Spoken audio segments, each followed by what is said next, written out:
So it's very sinister. I mean, when I grew up, you know, my parents, they were communists, but I never heard that word pass their lips.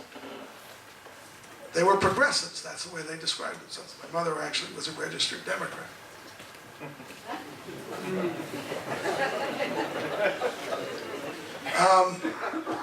When I was a kid, I joined a communist organization that was called Young Progressives of America. The official slogan of the Communist Party at the time was peace, jobs, and democracy. This is in the days of Stalin. So people are not stupid.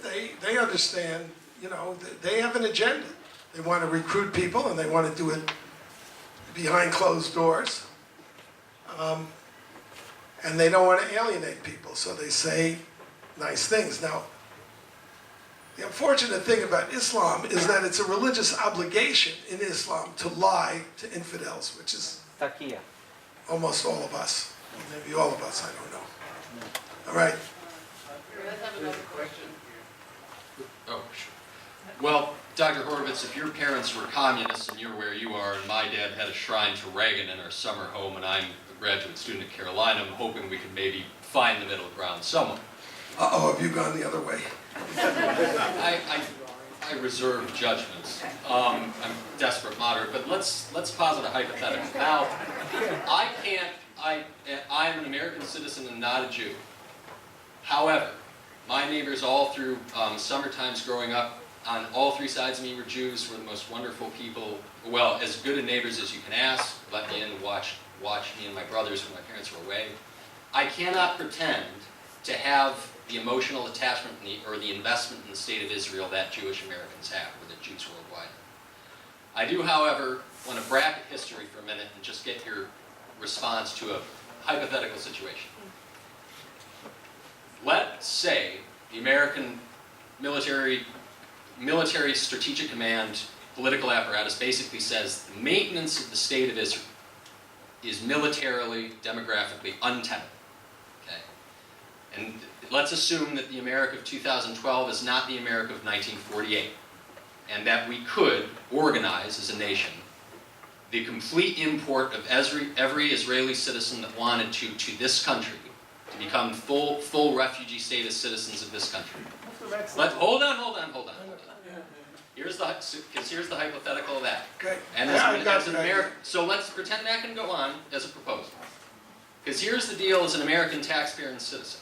After 2 wars, in Iraq and in Afghanistan, not paid for, wars meant to change the world, by the way, I am no longer willing, as a taxpayer, to support expeditionary armed conflicts around the world when my one and primary concern with the Middle East is getting the resource we all need and depend on, which is cheap oil. So I'm wondering if that solution was proposed, whether it would be a tenable or doable situation. Okay. I think it's a reasonable question, but I like when you said desperate, because it's a desperate idea. First of all, we can get cheap oil. Is cheap oil drill?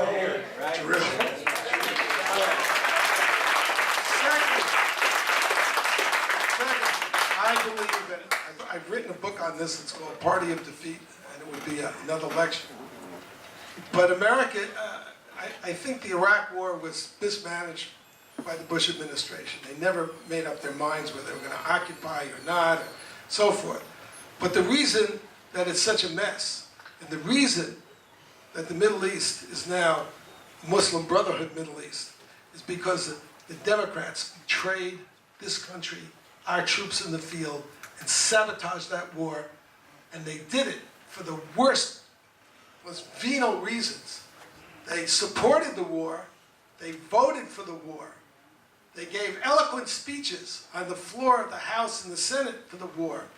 But then a lefty, Howard Dean, was going to win the Democratic primary, and that's when Kerry and Edwards and several others flipped. And that was only 3 months into the war. We had troops in the field. They attacked the commander-in-chief, not as a loyal opposition, not as Americans where you have a bipartisan foreign policy. They attacked them the way you do in the psychological warfare manuals, which I read for doing this book. And in the manual, it says the first thing you do is you attack the moral character of the opposing commander. Bush lied, people died. Why did they say Bush lied?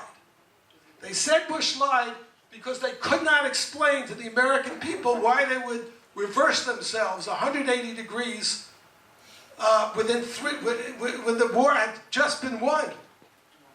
The only explanation they could give is that Bush lied to them about intelligence.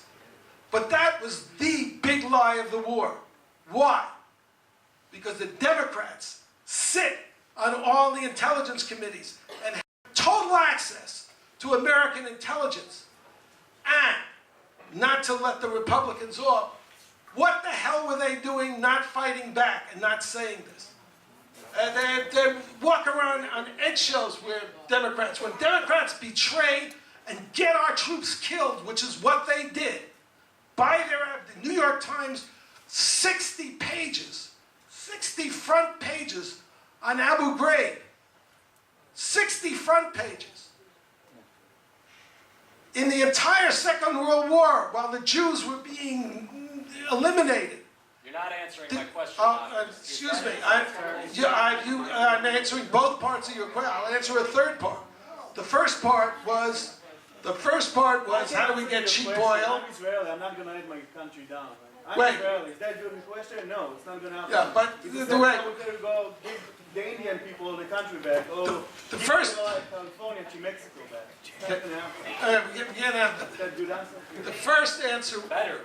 The first answer No. was we can drill here. That's where you get cheap oil. The second one was your frustration for failed wars. You take that to the Democratic Party. You can also take it to Republicans. But the Democrats are the prime culprits. It's not an accident that Jimmy Carter brought the Ayatollah to power, and Obama has brought the Muslim Brotherhood to power in the Middle East. Same mentality, same operational principles. The third thing is, even if you extricated every Jew from Israel and brought them here, you will still have the Islamic jihad against the West, and they will pursue it until they are defeated.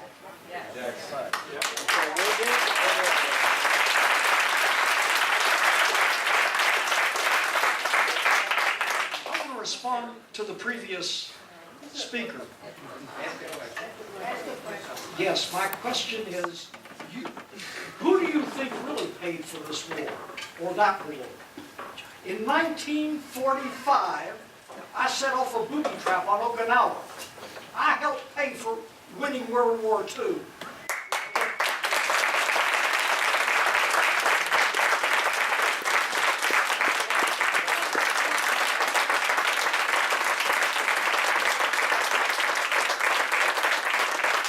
You'll see the relevance in just a minute. Fortunately for me, the booby trap didn't go off. Clearly, or I wouldn't be here. The people who are paying for the war are not these suckers who have money enough to pay the taxes to support the war. It's the damn victims who are sent over there to risk their lives and go crazy. Now, what does that have to do with tonight? I would have never been in World War II. There would have never been a World War II. If Hitler had been stopped when he said what he was going to do and proceeded to do it,